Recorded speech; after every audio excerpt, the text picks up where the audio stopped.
போன வாரமே நான் இதை சொல்லியிருந்தோம். என்னன்னா, அஹ், கடந்த வாரமே ஹைகோர்ட்ல எங்க சார்பா இப்ப தாக்கல் செய்யப்பட்ட மனுவுல அதுல மென்ஷன் பண்ணியிருந்தது என்னன்னா, எங்களுடைய தலைவரின் பிரச்சாரத்திற்காக எங்களுக்கு அனுமதி இன்னமும் எஸ்ஓபி காமன் எஸ்ஓபி டிஃபைன் பண்ணாம இருக்கு, எங்களுக்கான அனுமதி வேண்டும் சொல்லி அதன் அடிப்படையில தான் 10 நாள் அவகாசம் கொடுக்கப்பட்டிருக்குது. கண்டிப்பாக அடுத்த எஸ்ஓபி டிஃபைன் பண்ணி வந்த பிறகு கண்டிப்பா எங்களுடைய பயண திட்டங்கள் தலைவருடைய பிரச்சாரத்துக்கு கண்டிப்பா. கரூர் நேரடியாக செல்லாதது குறித்து பல்வேறு விமர்சனங்கள் இருந்தது. நேற்று தலைவர் சந்திச்சிருக்காங்க.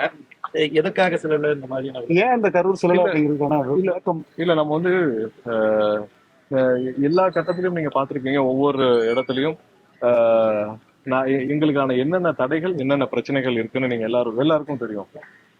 நாங்கள் முதல் நாளே கண்டிப்பாக மக்களை சந்திக்க நானும் என்னுடைய பொதுச் செயலாளர் எங்களுடைய பொதுச் செயலாளர் அனைவரும் அங்கே கரூருக்கு வெளியிலே காத்திருந்தோம்.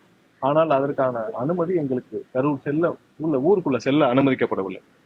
அதில் கிட்டத்தட்ட 2:30 மணி 3 மணி வரைக்கும் நாங்கள் உச்ச நீதிமன்றத்தில் தெளிவாக தாக்கல் செய்யப்பட்டோம். 2:30 3 மணி வரைக்கும் நாங்கள் காத்திருந்தோம்.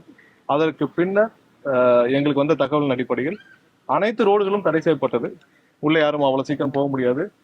எந்த கொடி கட்டிய வண்டி, அதாவது தமிழக வெற்றி கழகம் கொடி கட்டிய எந்த வண்டியும் வாகனமும் காவல்துறை உள்ளே அனுமதிக்கவில்லை. அனைத்து நிர்வாகிகளும் தாக்கப்பட்டார்கள். அனைவரும் தாக்கப்பட்டு வெளியேற்றப்பட்டார்கள். அதான் ஆக்சுவலா சொல்லணும்னா உங்களை தாக்குறாங்கன்றீங்களா? அனைத்து நிர்வாகிகள் அங்கிருந்த நிர்வாகிகள் அனைவரும் தாக்கப்பட்டு வெளியேற்றப்பட்டார்கள்.